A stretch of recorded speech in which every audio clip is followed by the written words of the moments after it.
Hello friends, myself Abhi and we are going to start UPSC go channel. हम daily the Hindu analysis के सारे topics complete करते हैं। आज 9 दिसंबर है और हम 8 दिसंबर के सारे टॉपिक्स कंप्लीट करने जा रहे हैं। आपको मेरे सारे लेक्चर्स पसंद आने वाले हैं क्योंकि मेरे नोट्स सिंपल इजी फॉर्मेट में है और बहुत ही ईजी है। आप एक बार पढ़िए, अगर आपको कोई भी कमी लगती है तो आप कमेंट कीजिए, हम उसमें इंप्रूव करेंगे। और आप प्लीज़ कमेंट कीजिए, अगर अच्छा लगे तो कमेंट कीजिए ताकि हम चैनल को और अपग्रेड कर सके और हमें भी मोटिवेशन मिले। चलो टॉपिक को स्टार्ट करते हैं। देखो, बहुत सारी न्यूज़ आई है तो मैं आपको समझाऊंगा। सबसे पहले टेक्सटाइल इंडस्ट्री की न्यूज़ आई है तो उसको पढ़ते हैं। The Indian textile and April market estimated at over $150 billion, of which export constitute over $40 billion. अब इस चीज़ को समझो। सबसे पहले क्या है, टेक्सटाइल इंडस्ट्री किसको कवर करती है? तो हमारे जो टेक्सटाइल के अंदर जितना भी कपड़ा आता है, ये सारी चीज़ों को टेक्सटाइल इंडस्ट्री कवर करती है।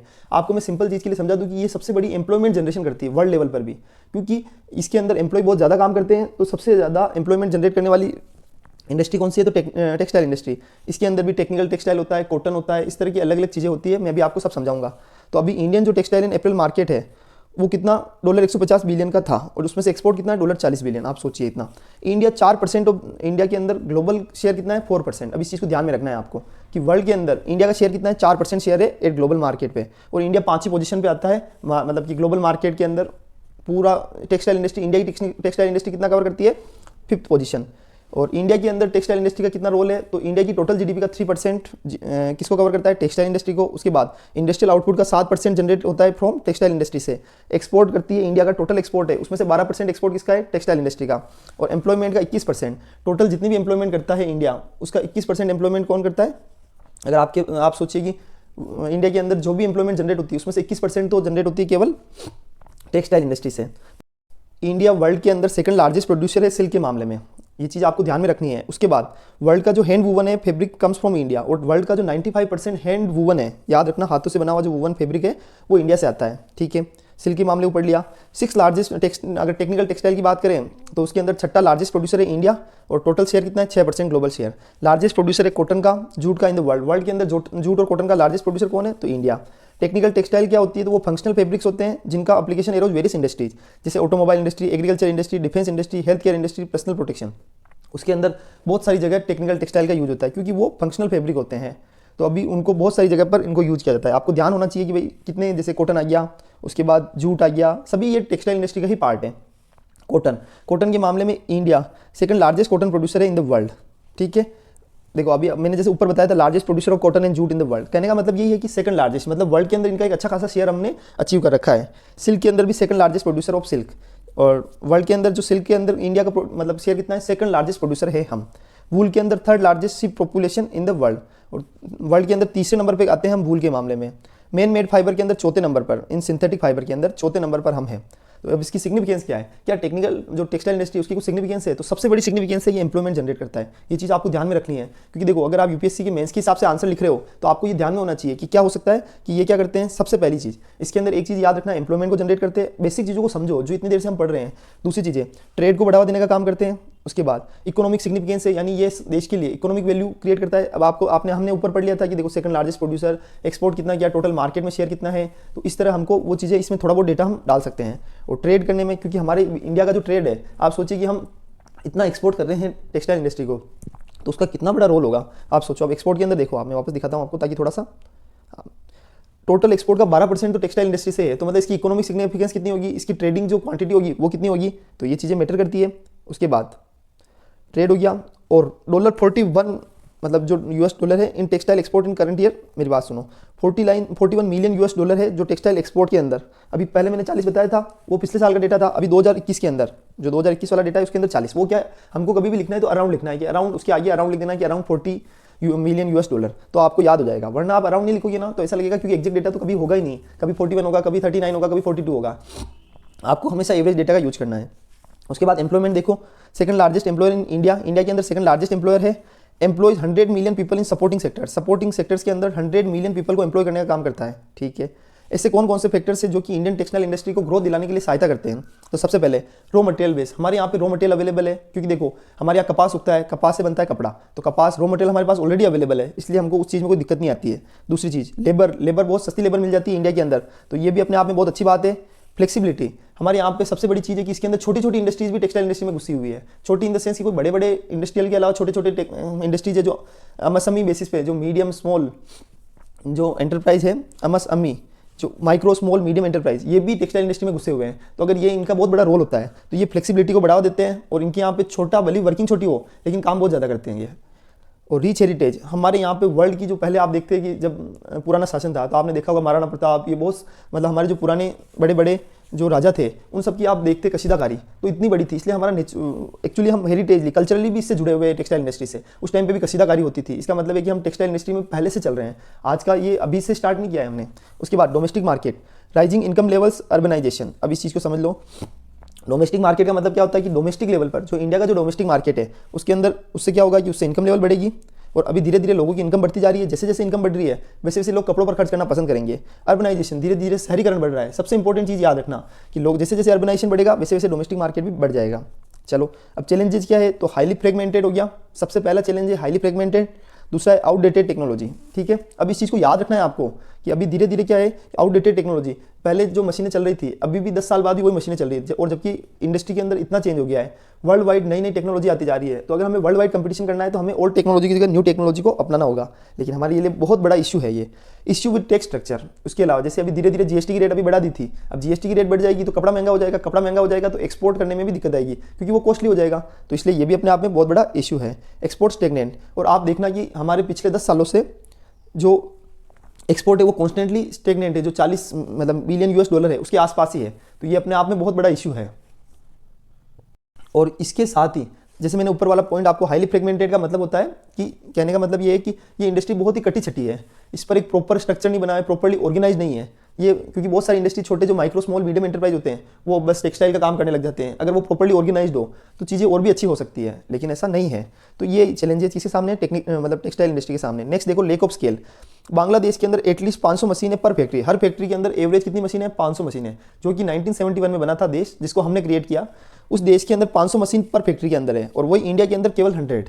तो आप सोचिए कि इंडिया 1947 में बन गया था, उसके पहले बन गया, और जिस देश ने उसको क्रिएट किया उस देश के अंदर ज़्यादा मशीनें 500 मशीन पर फैक्ट्री और इंडिया के अंदर केवल 100 एवरेज। तो ये भी अपने आप में इशू है। लेक ऑफ फॉरेन इन्वेस्टमेंट, सबसे इंपॉर्टेंट चीज़ याद रखना, जो फॉरेन इन्वेस्टमेंट है उसकी बहुत ज़्यादा कमी है। तो ये भी इंपॉर्टेंट चीज़ है कि भाई फॉरेन इन्वेस्टमेंट के अंदर लेक ऑफ फॉरेन इन्वेस्टमेंट, ये अपने आप में बहुत बड़ा इशू है। तो ये आपको ध्यान में रखना है, ठीक है। क्योंकि देखो हमारी इंडस्ट्रीज के अंदर, इंडिया के अंदर सबसे बड़ी दिक्कत है कि वहाँ पर बहुत सारे नॉर्म्स आ रहे हैं। अब धीरे धीरे इन चीज़ों को चेंज किया जा रहा है। पहले तो ये होता था कि सेंट्रल रूट की ओर जाना होता था, 2 रूट होते हैं, एक तो सेंट्रल रूट, एक मुंबई रूट बोला जाता है उसको, जिसके अंदर एफडीआई के इन्वेस्टमेंट के अंदर कोई रिस्ट्रिक्शन नहीं होती है। जहाँ सेंट्रल गवर्नमेंट की परमिशन होती है वहाँ से उसको सेंट्रल रूट, तो वहाँ पे अगर गवर्नमेंट की रूट से जा रहे हैं तो वहाँ पे बहुत सारी हर्डल्स आ जाती है, बहुत सारी चीज़ें हो जाती है। लेकिन अगर गवर्नमेंट के नॉर्म्स नहीं है, सीधा डायरेक्टली इन्वेस्टमेंट कर सकता है, तो वो इंडस्ट्री ज़्यादा ग्रोथ करती है। तो अपने आप में ये जो नॉर्म्स होते हैं गवर्नमेंट के धीरे धीरे फ्लेक्सिबल हो रहे हैं, नो डाउट। तो इसलिए अभी ये भी अपने आप में बहुत बड़ा चैलेंज है।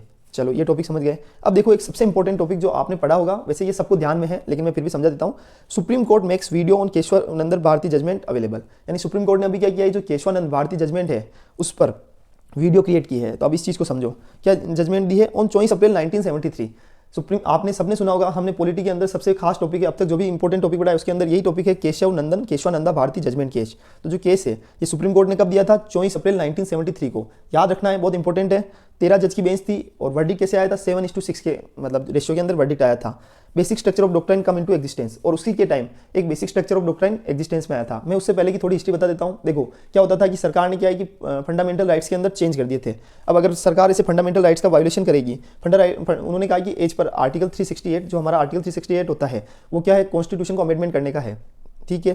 तो सेंट्रल गवर्नमेंट ने जो 24th कॉन्स्टिट्यूशनल अमेंडमेंट लेके आई हमारी जो सेंट्रल गवर्नमेंट, और उसमें उन्होंने बोला कि सेंट्रल गवर्नमेंट के पास पावर है कि वो किसी भी पार्ट को कॉन्स्टिट्यूशन में चेंज के थ्रू चेंज कर सकती है, और इंक्लूडिंग फंडामेंटल राइट्स। तो अब केशवानंदन भारती केस, उसके बाद आया केशवानंदा भारती केस। तो सुप्रीम कोर्ट ने बोला कि हर पार्ट को आप चेंज कर सकते हो, नो डाउट, लेकिन आपको ये ध्यान में रखना है कि जैसे अगर आप फंडामेंटल राइट्स को चेंज कर सकते हो, बिल्कुल कर सकते हो, लेकिन उसके अलावा उसका basic structure of doctrine disturb नहीं होना चाहिए। ऐसा क्यों बोला, क्योंकि अगर फंडामेंटल राइट्स को चेंज कर दिया और हमारा जो देश का जो बेसिक स्ट्रक्चर ऑफ डॉक्ट्राइन ही खत्म हो जाएगा, तो उसके बाद क्या होगा, हम कैसे न्याय करेंगे, हम कैसे जस्टिस करेंगे। तो यह सारी चीज़ें हैं।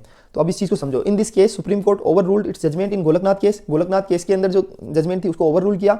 It upheld the validity of, जैसे 24th कॉन्स्टिट्यूशनल अमेंडमेंट एक था, उसको उन्होंने बोला कि ये सही है, लेकिन स्टेटेड दैट, उसके साथ में उन्होंने एक नई चीज जोड़ी कि parliament is empowered to abridge और take away any of the fundamental rights. यानी पार्लियामेंट के पास ये तो पावर है कि वो किसी भी फंडामेंटल राइट्स को चेंज कर सकती है। इश्यू फंडामेंटल राइट्स पे चल रहा था। देखो दूसरे जो कॉन्स्टिट्यूशन के दूसरे पार्ट्स है उसमें तो वैसे भी चेंज कर सकते हैं, लेकिन मामला कांड क्या हुआ था कि फंडामेंटल राइट्स में चेंज कर सकते हैं या नहीं कर सकते हैं। तो सुप्रीम कोर्ट ने बोला कि फंडामेंटल राइट्स में चेंज तो कर सकते हो लेकिन basic structure of doctrine affect नहीं होना चाहिए। अभी हमको ये समझना होगा बेसिक स्ट्रक्चर ऑफ डॉक्ट्राइन होता क्या है, तो इस चीज़ को देख लो।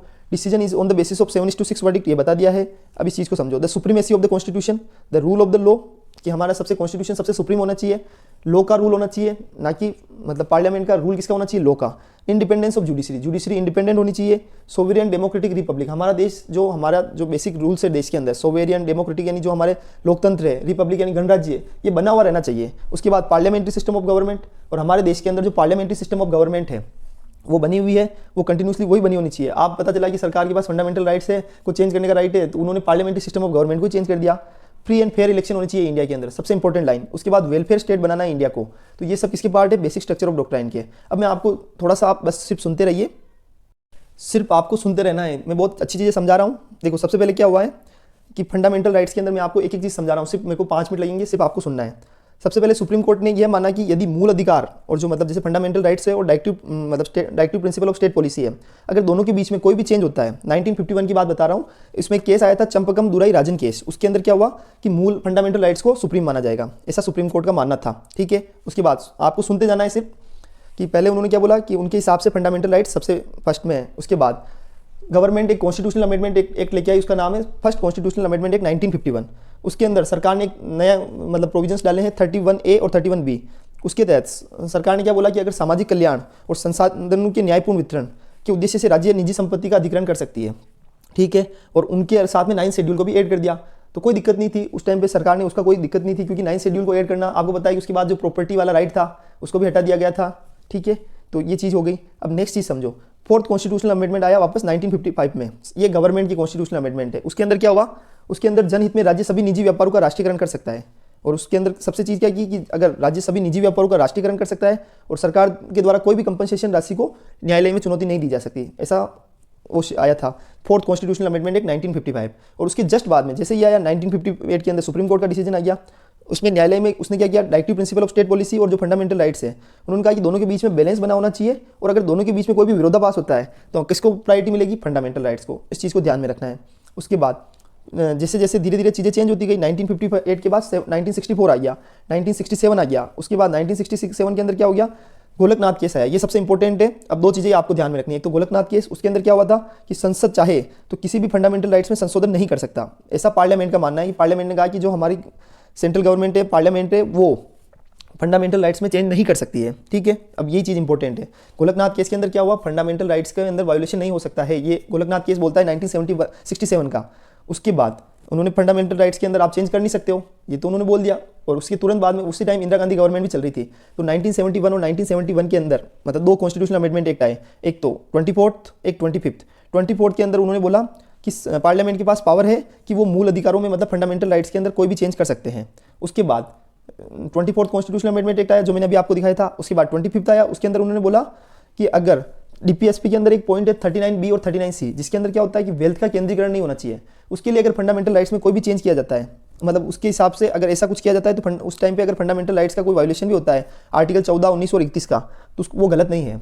क्योंकि इतने टाइम से क्या था, डीपीएससी से सर्वश्रेष्ठ क्या था, फंडामेंटल राइट्स। लेकिन अभी क्या कर दिया, डीपीएसपी को ऊपर कर दिया गया कि उसमें से कुछ प्रोविजंस, यानी अगर वेल्थ के केंद्रीकरण नहीं हो और सभी को प्रॉपर वेल्थ मिले, तो उसके लिए क्या है कि अगर आर्टिकल 14 जो राइट टू इक्वलिटी है, article 19 right to freedom of speech and expression, और आर्टिकल 31 का अगर वायोलेशन भी होता है तो कोई दिक्कत नहीं है। ऐसा 25 कॉन्स्टिट्यूशनल अमेंडमेंट 1971 के अंदर डाला। और साथ में ये भी बोल दिया कि इस प्रकार का अगर कोई भी लॉ बना जो फंडामेंटल राइट्स को चेंज करता है तो उसको आप सुप्रीम कोर्ट जुडिशरी के अंदर चेंज नहीं कर सकते हैं। ठीक है, तो ये सब 1971 की बात है। अब आप समझो, मेन आ गया फिर केशव नंदी भारती केस। उन्होंने उसमें क्या किया, उन्होंने ये चीज़ तो मान ली कि 24th कॉन्स्टिट्यूशनल अमेंडमेंट एक्ट सही है, फंडामेंटल राइट्स में चेंज हम भी नहीं करेंगे, हम भी फंडामेंटल राइट्स के अंदर चेंज नहीं करेंगे। इस चीज़ को समझना आप कि हम भी फंडामेंटल राइट्स के अंदर मतलब सॉरी पार्लियामेंट के अंदर, पार्लियामेंट के पास पावर है कि फंडामेंटल राइट्स को चेंज किया जा सकता है। ठीक है, उन्होंने भी इस चीज़ को माना। लेकिन आपको इतना सा ध्यान रखना है, लेकिन उसी के जस्ट बाद में बेसिक स्ट्रक्चर ऑफ डॉक्ट्राइन को इवोल्व किया, ताकि क्या हो कि सरकार चाहे तो किसी फंडामेंटल राइट्स को चेंज तो कर सके, लेकिन जो हमारा basic structure of doctrine disturb नहीं होना चाहिए। ये उन्होंने एक तरह से बैलेंस वाली अप्रोच से काम किया, क्योंकि गोलकनाथ केस में तो उन्होंने बोल दिया था कि फंडामेंटल राइट्स को चेंज ही नहीं कर सकते, लेकिन यहाँ उन्होंने क्या बोला, फंडामेंटल राइट्स के अंदर चेंज किया जा सकता है गवर्नमेंट मतलब हमारी पार्लियामेंट के द्वारा। तो ये बहुत इंपॉर्टेंट थी, इसलिए मैंने आपको ये चीज़ समझा दी। उसके अंदर बहुत सारी चीज़ें हैं, फंडामेंटल मतलब बेसिक स्ट्रक्चर ऑफ डॉक्ट्राइन को भी आपको मैंने सिखा दिया। अब आपको ध्यान में रखना है, देखो मैं केस के नाम वापस बता रहा हूँ। गोलकनाथ केस 1967 याद रखना इंपॉर्टेंट है, क्योंकि उसके अंदर क्या था, उसके अंदर सुप्रीम कोर्ट ने ये डिसीजन दिया था कि फंडामेंटल राइट्स का आप फंडामेंटल राइट्स को चेंज ही नहीं कर सकते हो, लेकिन केशवानंदा भारती केस में उन्होंने अपने वर्डिक्ट को उलट दिया और साथ में बेसिक स्ट्रक्चर ऑफ डॉक्ट्राइन को लेकर आए। बस ये चीज़ें दो केस बहुत इंपॉर्टेंट है। और कॉन्स्टिट्यूशनल अमेंडमेंट एक 24 और 24th के अंदर तो उन्होंने सरकार ने बोला कि हम फंडामेंटल राइट्स के अंदर चेंज कर सकते हैं। और 25th क्या बोलता है, 25th बोलता है कि हम फंडामेंटल राइट्स के अंदर मतलब 39B और 39C एक DPSP के आर्टिकल है, अगर उसको बनाए रखने के लिए यानी वेल्थ के केंद्रीकरण के लिए अगर पार्लियामेंट कोई भी अमेंडमेंट करती है और उससे वायोलेशन होता है आर्टिकल 14, आर्टिकल 19 और आर्टिकल 31 का, तो वो अवैधानिक नहीं है। और दोनों केस को सुप्रीम कोर्ट ने सही बताया है कि सुप्रीम कोर्ट के हिसाब से कोई दिक्कत नहीं है। लेकिन उन्होंने एक चीज़ और ऐड की थी कि सुप्रीम कोर्ट जुडिशियल रिव्यू नहीं कर सकता, तो सुप्रीम कोर्ट ने इसको कैंसिल कर दिया कि नहीं, जुडिशियल रिव्यू तो हम कर सकते हैं। हमने चीज़ों को बहुत शानदार तरीके से पढ़ा है, आपको थोड़ा समझना होगा क्योंकि देखो चीज़ें क्या थोड़ी सी कॉम्प्लेक्स लगती है बट है नहीं। बस याद रखना गोलकनाथ केस को याद रखना है 1967 को, उसके बाद केशवानंदा भारती केस याद रखना है 1973 का। ये दोनों इंपॉर्टेंट जजमेंट थे। एक के अंदर तो फंडामेंटल राइट्स को सुप्रीम कोर्ट बोलता है कि आप चेंज कर ही नहीं सकते हो, और दूसरे के अंदर बोलते हैं फंडामेंटल राइट्स को चेंज कर सकते हो लेकिन basic structure of doctrine disturb नहीं होना चाहिए। बस दोनों में यही डिफरेंस है, बस ये ध्यान रखना है आपको। अब आरबीआई की एक मॉनेटरी पॉलिसी कमेटी है, उन्होंने बोला है कि ग्रोथ के लिए बोला है उन्होंने और इन्फ्लेशन मैथ के लिए बताया है। तो अभी हमको क्या समझना है, हमको समझना है कि मॉनेटरी पॉलिसी कमेटी क्या है। तो सबसे इंपॉर्टेंट है मॉनेटरी पॉलिसी कमेटी, उसका सेक्शन कौन सा है 45ZB ऑफ अमेंडेड 2016 के अंदर, जिसके अंदर अमेंडमेंट हुआ था आरबीआई एक्ट 1934 का जो सेक्शन नंबर है 45ZB, उसके अंदर अमेंडमेंट कब हुआ 2016 के अंदर। सेंट्रल गवर्नमेंट के पास पावर है, central government is empowered to constitute a 6 member monetary policy committee. Central government के पास पावर है कि आप 6 मेंबर की एक मॉनेटरी पॉलिसी कमेटी बना सकते हो। अब आपको ये चीज़ समझनी है कि मॉनेटरी पॉलिसी, और ये कब आया था 2016 का जो अमेंडमेंट एक्ट आया था उसके थ्रू आया कि भाई मॉनेटरी पॉलिसी कमेटी बना सकते हैं। अब मॉनेटरी पॉलिसी कमेटी का काम क्या होता है, तो पॉलिसी रेट को डिटरमाइन करना, इन्फ्लेशन टारगेट को डिसाइड करना, ये सब काम किसका है, मॉनेटरी पॉलिसी कमेटी का।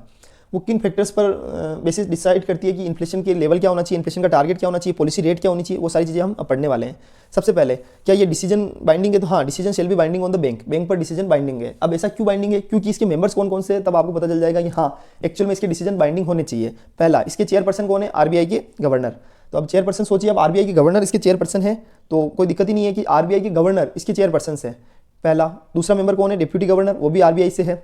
तीसरा, officer of bank nominated by central board, यानी एक ऑफिसर ऑफ बैंक होगा जिसको नॉमिनेट किया किसके द्वारा किया जाएगा, सेंट्रल बोर्ड के द्वारा। तो 3 मेंबर तो हो गए, एक तरह से आरबीआई से बैंक का ही ऑफिसर होगा लेकिन उसको नॉमिनेट कौन करेंगे, सेंट्रल बोर्ड। तो कुल मिला के 3 मेंबर तो हो गए आरबीआई से। अब 3 पर्सन ऐसे होंगे जिसको सेंट्रल गवर्नमेंट के द्वारा अपॉइंट किया जाएगा, और वो क्या होगा, जिसके अंदर एबिलिटी होगी, नॉलेज होगा, एक्सपीरियंस होगा। तो याद रखना मेन गवर्नर के पास, गवर्नर कौन है, तो गवर्नर है आरबीआई गवर्नर, चेयरपर्सन है जो कि मतलब आरबीआई गवर्नर। ये सबसे इंपॉर्टेंट चीज़ है।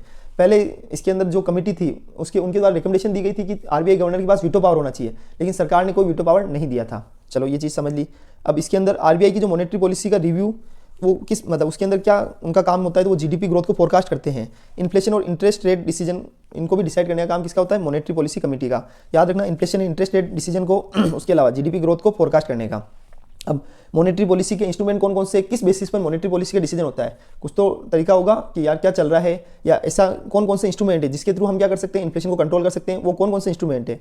तो पहला रेपो रेट, दूसरा स्टैंडिंग डिपॉजिट फैसिलिटी रेट, तीसरा marginal standing facility rate, liquidity adjustment facility, उसके बाद अलेप corridor, main liquidity management tool, उसके बाद bank rate, cash reserve ratio CRR, और स्टेट्यूटरी लिक्विडिटी रेशियो, और ओपन मार्केट ऑपरेशन। याद रखना OMO, open market operation, statutory liquidity ratio, SLR, CRR, bank rate, repo rate, ये सारे इंस्ट्रूमेंट है। उसके थ्रू आरबीआई अपने डिसीजन को सारे बैंक्स पर डाल सकता है। अगर रेपो रेट बढ़ेगी तो बैंक्स की भी रेट, बैंक को भी अपनी रेट बढ़ानी पड़ेगी। इस तरह सब चीज़ों का अपना अपना इफेक्ट है। तो ये सारी चीज़ें क्या है, अगर आप बोलोगे, अगर आप कमेंट करोगे तो अपन एक स्पेशल लेक्चर बनाएंगे जिसके अंदर repo rate, reverse repo rate, standing deposit facility rate, bank rate, सारी चीज़ों को अच्छे से पढ़ेंगे।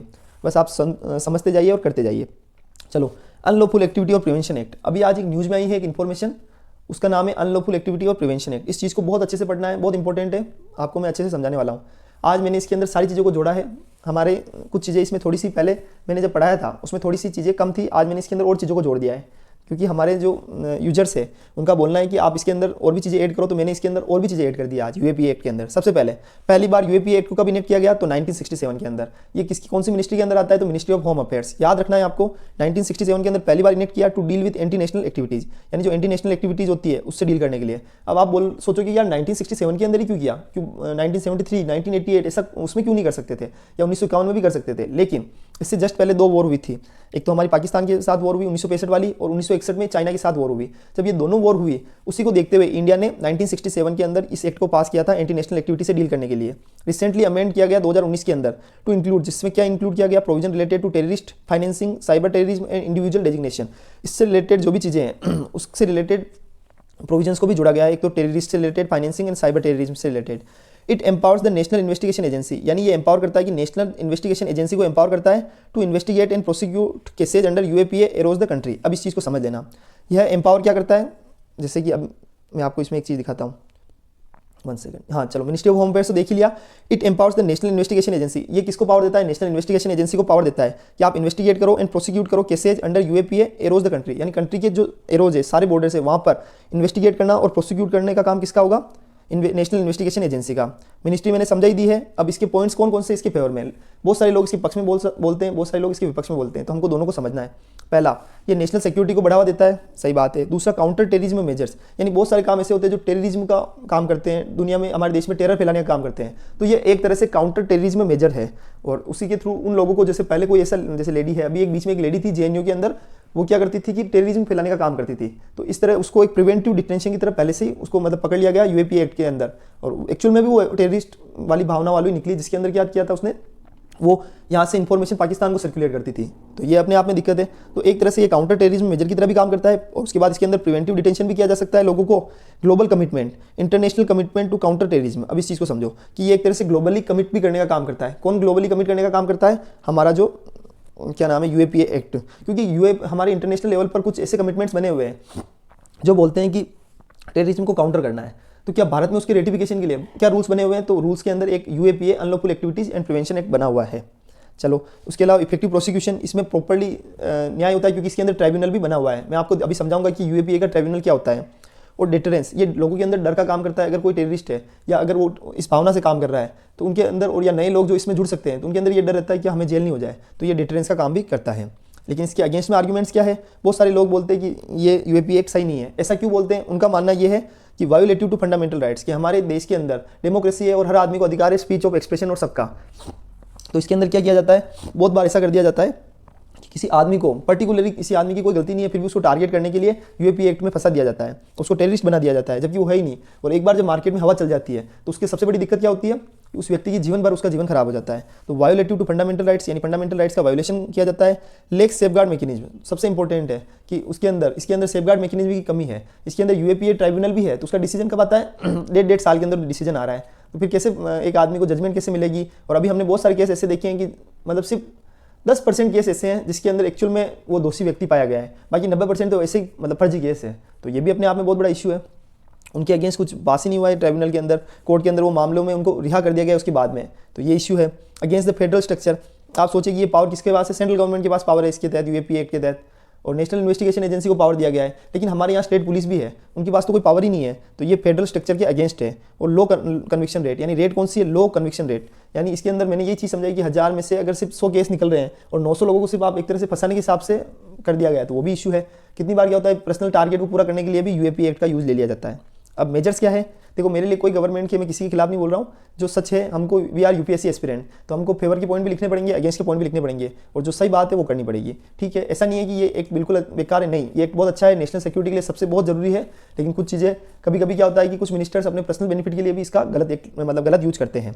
अब मेजर्स क्या है, तो ये लॉ को अमेंड करने का काम करता है, मतलब हमें लॉ को मजबूत करने की जरूरत है, हमें उसे स्ट्रेंथन करने की जरूरत है, हमें बर्डन ऑफ प्रूफ को शिफ्ट करना होगा। सबसे इंपॉर्टेंट चीज़ याद रखना कि जो हमारा बर्डन ऑफ प्रूफ है उसको शिफ्ट किसके पास करना होगा, वो कि मतलब पावर किसके पास होना चाहिए, सेंट्रल गवर्नमेंट को राइट होना चाहिए कि उस पर दबाव डालना चाहिए कि आपको प्रूव करना है कि ये आदमी दोषी है। अगर ऐसा होगा तभी जाके क्या होगा, हमारे देश के अंदर अव्यवस्थित आदमी, यानी जो गलत आदमी है उसको तो पकड़ा जाएगा, लेकिन जो सही आदमी है उसको जबरदस्ती दोषी नहीं बनाया जाएगा। एस्टेब्लिश रिव्यू मैकेनिज्म, और एक रिव्यू मैकेनिज्म तैयार करना चाहिए, क्योंकि कोई भी डिसीजन हो उस पर रिव्यू होना चाहिए। उससे ये तो पता चले कि एक्चुअल में क्या किसी व्यक्ति के साथ फ्रॉड तो नहीं हो रहा है, किसी व्यक्ति को जबरदस्ती फंसाया तो नहीं जा रहा है। Use the law as last resort, और इस ऑप्शन को, unlawful activity and prevention act को एक लास्ट रिसोर्ट की तरह यूज करना है। अब आप बोलोगे कि ऐसा भी पॉसिबल है, तो बिल्कुल पॉसिबल है कि अगर आप इसको लास्ट रिसोर्ट की तरह यूज करते हो तो सबसे बड़ा बेनिफिट हमारे देश के अंदर एक ही मिलेगा कि जो ये लॉ है, अगर लास्ट रिसोर्ट की तरह यूज होता है तो दूसरे लोग को भी पर भी फोकस किया जाएगा। टेररिस्ट से रिलेटेड अलग अलग लॉ बने हुए हैं, अगर आप स्पेसिफिकली एक ही लॉ के थ्रू सब जनों को पकड़ लोगे तो क्या दूसरे लॉ का कोई रोल नहीं है, पहले आप छोटे बेसिस पे कार्रवाई करो, फिर लगता है कि हाँ एक्चुअल में नीड है या दोषी वास्तव में, तो इस एक्ट को यूज करो। बाकी इस एक्ट के पावर का यूज करके किसी भी व्यक्ति को जबरदस्ती दोषी बनाना भी गलत है। चलो मैं आपको इसके साथ में 2-3 चीज़ें और समझाने वाला हूँ। अब इसके अंदर एक चीज़ देखो, जो unlawful activity and prevention act है उसका उद्देश्य क्या है कि ऐसी एक्टिविटीज़ के साथ डील करना जो कि देश की इंटीग्रिटी एंड सोवेरेनिटी के खिलाफ है। It is also known as anti terror law भी इसको जाना जाता है। अगर कोई व्यक्ति देश की इंटीग्रिटी और सोवेरेनिटी को डिस्टर्ब कर रहा है तो हम इस एंटी टेरर लॉ को यूज कर सकते हैं। और ये सेंट्रल गवर्नमेंट को पावर देता है कि डेथ पेनल्टी भी दी जा सकती है, जेल का किसी को जेल में इंप्रिजनमेंट, लाइफ टाइम इंप्रिजनमेंट के लिए भी डाला जा सकता है। उससे रिलेटेड प्रोविजंस भी इसके अंदर है और सेंट्रल गवर्नमेंट के पास इसके अंदर ज़्यादा पावर होते हैं। अब प्रोविजंस कौन कौन से हैं तो इसके अंदर एक मैं आपको समझाता हूँ, 2 मिनट। उनको पढ़ने से पहले अपने को क्या पढ़ना पड़ेगा,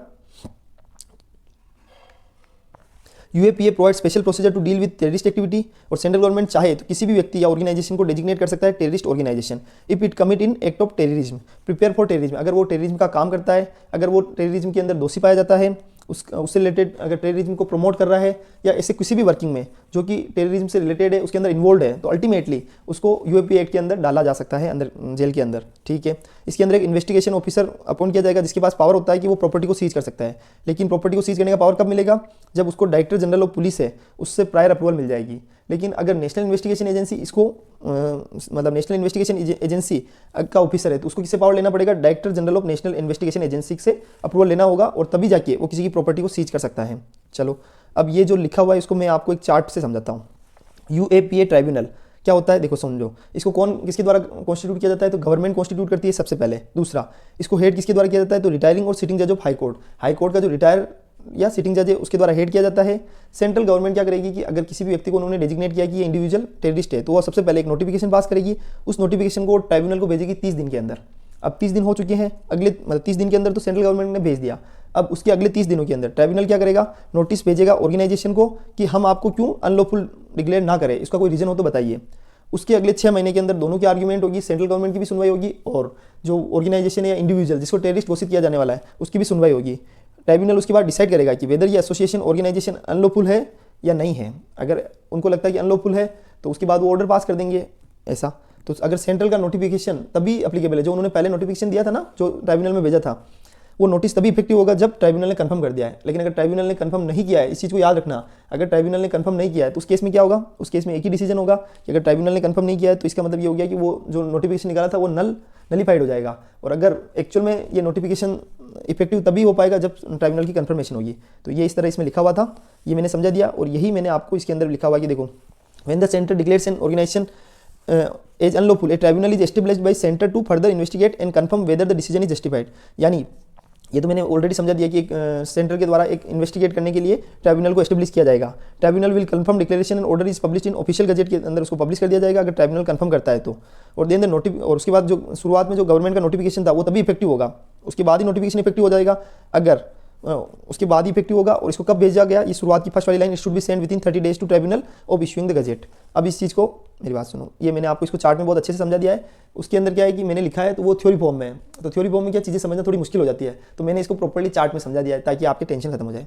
चलो चैलेंजेस तो अभी हमने पढ़े थे, क्रिटिसिज्म यही है। इसके अंदर हाँ, इसके अलावा एक दो क्रिटिसिज्म और समझ लो कि इसके अंदर सब्सटेंस प्रॉपर प्रोसीजर नहीं बने हुए, इसके कारण कोई भी व्यक्ति दोषी हो जाता है। तो as per section 35 of UAPA a person can be declare terrorist, उसको टेररिस्ट तो डिक्लेयर कर सकता है लेकिन उससे आर्टिकल 21 का भी वायोलेशन होता है और ये सिर्फ सस्पेंशन के बेसिस पर काम करता है। ठीक है, और एक सबसे बड़ी दिक्कत ये टाइम कंज्यूमिंग होता है। टाइम कंज्यूमिंग का मतलब होता है इसके अंदर 1 साल से भी ज़्यादा लगता है, मोर देन 1 ईयर और 2 years to get the justice. यानी अगर किसी को जस्टिस दिलाना है तो जैसे ट्राइब्यूनल है, उसका केस 6 महीने तो उनके अंदर चल रहा है, उससे 1 महीना पहले उनके पास गया है, 1 महीना उस ऑर्गेनाइजेशन को नोटिस देने का है, इस तरह 8 महीने तो वैसे ही दिख रहे हैं। 8 महीने तो वैसे ही दिख रहे हैं, लेकिन जरूरी नहीं है ना कि 8 महीने में हो जाए, उसके बाद 6 महीने और भी निकल सकते हैं। अगर मतलब जजेस को टाइम नहीं मिला, ज़्यादा केसेज आ गए हैं तो वो पेंडिंग चला जाएगा मामला। तो इस तरह मोर देन 1 ईयर और 2 year to get the justice, तो टाइम कंज्यूमिंग है। ये टॉपिक समझ लिया।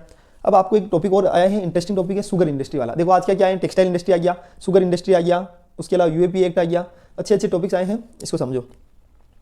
शुगर इंडस्ट्री क्या है, तो सबसे पहले ये एग्रो बेस्ड इंडस्ट्री है जो इम्पैक्ट करती है 50 मिलियन शुगर केन फार्म्ड, मतलब जो 50 मिलियन शुगर केन फार्मर्स होते हैं उनको अफेक्ट करने का काम कौन सी इंडस्ट्री करती है, शुगर इंडस्ट्री। एंड अराउंड इसके अंदर 5 lakh workers directly employed in sugar mills, यानी शुगर मिल्स के अंदर 5 लाख लोग तो डायरेक्टली एम्प्लॉयड है, डायरेक्टली। और इनडायरेक्टली कितने इसके अंदर, ये मतलब बहुत सारे लोग हैं। 50 मिलियन शुगर केन फार्मर्स को अफेक्ट करते हैं, क्योंकि जैसे कोई गन्ना का प्रोडक्शन करता है तो उससे चीनी बनती है, तो जो भी व्यक्ति गन्ने का प्रोडक्शन कर रहा है उसके लिए क्या है कि 50 मिलियन तो शुगर केन जो फार्मर्स है उनको इंपैक्ट करने का काम करते हैं और 5 लाख वर्कर्स डायरेक्टली एम्प्लॉयड होते हैं शुगर मिल्स के अंदर।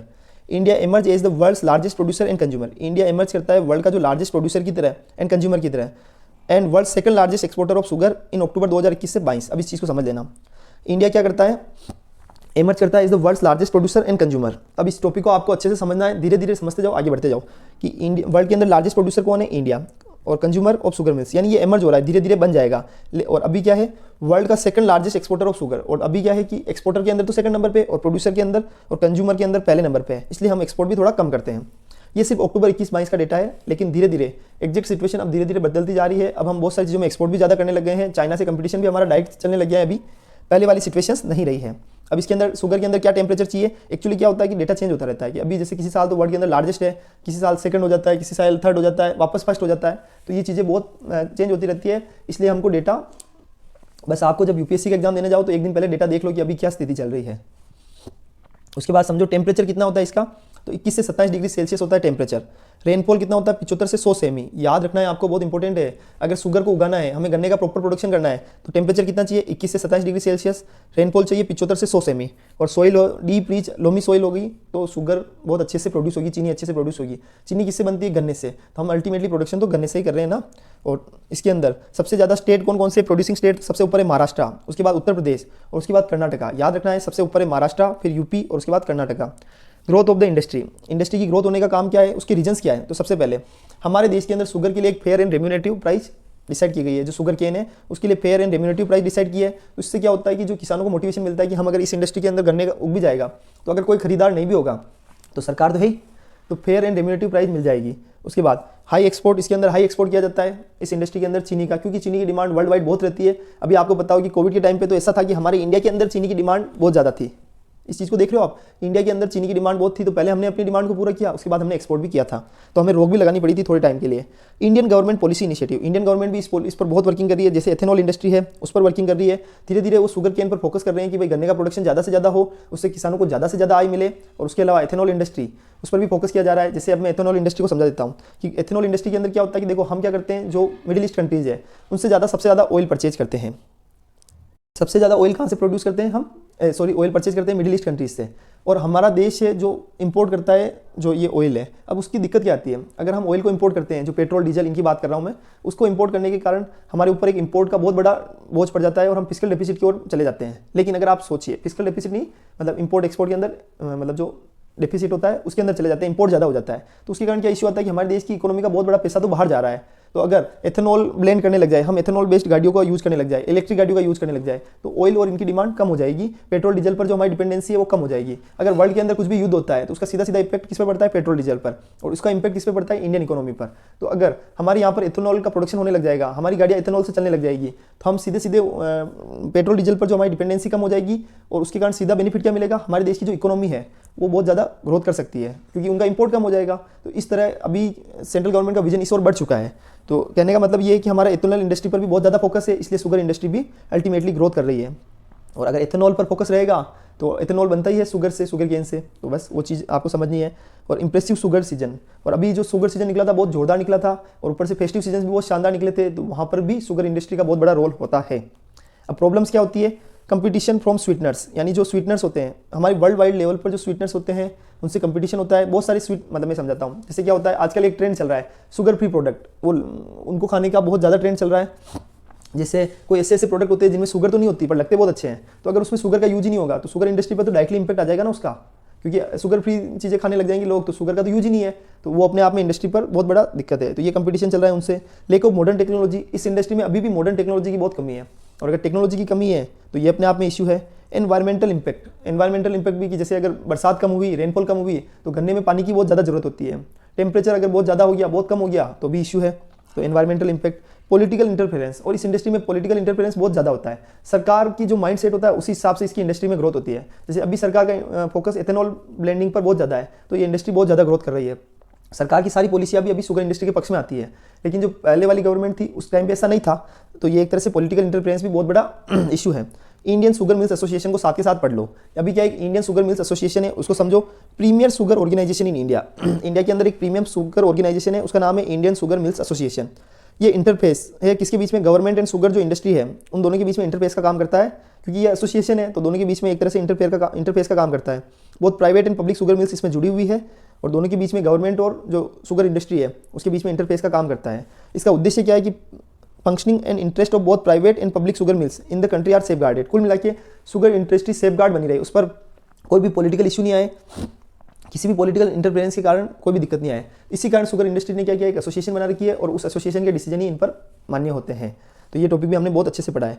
तो शुगर इंडस्ट्री को बहुत शानदार तरीके से पढ़ा है। आज जो भी आर्टिकल्स आए थे कल, उसके अंदर वो सब मेंस पर्सपेक्टिव से ज़्यादा थे, प्रीलिम्स के पर्सपेक्टिव से कम थे, लेकिन एक यूएपी एक्ट को मैंने आपको समझा दिया, मिनिस्ट्री ऑफ होम अफेयर्स आपको याद रखना है, तो ये चीज़ आपको ध्यान में रखनी है। देखो मैंने उसके ट्राइब्यूनल को पढ़ा दिया है, ऑलरेडी मैं बहुत बार पढ़ा चुका हूँ, लेकिन आज मैंने उसको और अच्छे से पढ़ाया है। मॉनेटरी पॉलिसी कमेटी, इसका क्वेश्चन आ सकता है, ऑलरेडी आ चुका है लेकिन और भी आ सकता है। याद रखना 6 मेंबर कमेटी है, चेयरपर्सन आरबीआई गवर्नर होते हैं, डिप्यूटी गवर्नर और बैंक का ही ऑफिसर होगा जिसको नॉमिनेट किया जाएगा बाय सेंट्रल बोर्ड। तो 3 तो है आरबीआई से और 3 मेंबर्स है सेंट्रल गवर्नमेंट से। ये सारी चीज़ें आपको याद में रखनी है। एंड 2016 के अंदर ये आ गई थी कमेटी। एंड उसके अलावा और क्या पढ़ा हमने, केशवानंदा भारती केस जो बहुत इंपॉर्टेंट था उसको हमने बहुत अच्छे से समझा है। मैंने उसकी थ्योरी को भी, बहुत सारी गोलकनाथ केस 1967 उसको भी समझा दिया है और ये भी बता दिया था कि फंडामेंटल राइट्स का वायोलेशन कहाँ, पहले तो फंडामेंटल राइट्स को चेंज कर भी नहीं सकते थे, लेकिन उसके बाद केशवानंदा भारती केस से फंडामेंटल राइट्स के अंदर चेंज की सुप्रीम कोर्ट ने भी permission they the, but basic structure of doctrine disturb नहीं होना चाहिए। मैं ये चीज़ें इसलिए समझा रहा हूँ क्योंकि ये बेसिक है, बेसिक स्ट्रक्चर मतलब ये केशवानंदा भारती केस तो नॉर्मल है, सबको आना चाहिए, इसलिए मैंने इसको इतनी बार बोला है आपको। एंड टेक्सटाइल इंडस्ट्री को बहुत शानदार तरीके से पढ़ा है। और अब एक छोटा सा आर्टिकल है, सिर्फ कुछ काम का, मतलब काम का तो क्या बोल सकते हैं, बस ये इन्फॉर्मेशन जाननी जरूरी है। एक्चुअल में अब होगा नहीं होगा, हमारी जो सिक्योरिटी एजेंसी वो भी बहुत स्ट्रॉन्ग है। तो अभी जो एक ये क्या नाम है इनका, गुरपतवंत सिंह पन्नू, ये जो पन्नू है, इन्होंने क्या किया है कि इन्होंने बोला है कि हम नेक्स्ट वीक जो अभी चल रहा है 10 तारीख के बाद 11 तारीख से जो 17 तारीख का पीरियड है उसके अंदर पार्लियामेंट पर हम अटैक कर देंगे, ऐसा बोलना इनका है। और उन्होंने क्या कि जो अपनी फोटो और इसी वीडियो में शेयर किया है, तो मिनिस्ट्री ऑफ एक्सटर्नल अफेयर्स ने बोला है कि हम इनकी जो अलर्ट है उसको हल्के में नहीं ले रहे हैं, हमने उस पर पूरा ध्यान दिया है और यूएस के अंदर ये रह रहा है। तो अभी यूएस इस पर कार्रवाई नहीं कर रहा है, तो ये तो यूएस ही जानता है और यूएस ने इसके सपोर्ट में 1-2 बार ऐसा काम भी किया है। तो अभी हमको एक्चुअल में पता नहीं है कि क्या चल रहा है, लेकिन धीरे धीरे और भी न्यूज़ आएगी तो पता चलेगा। तो इस तरह ये टॉपिक हमने बहुत अच्छे से पढ़ा है। चलो आज हमने 9 दिसंबर के टॉपिक्स को, 8 दिसंबर के सारे टॉपिक्स को बहुत शानदार तरीके से पढ़ा है। कुछ भी कमी लगती है कमेंट कीजिए, अच्छा लगता है तो चैनल को शेयर एंड सब्सक्राइब कीजिए। एंड सबसे इंपॉर्टेंट थिंग, मैं टेलीग्राम का लिंक दे रहा हूँ, ज्वाइन कर लीजिए। मेरी स्पीड स्लो हो तो 1.25 पर करके देख लीजिए, उससे क्या होगा, चीज़ें और आसान हो जाएगी आपके लिए, क्योंकि क्या होता है आपका टाइम और सेव हो जाएगा। चलो थैंक यू सो मच, जय हिंद, जय भारत, भारत माता की जय।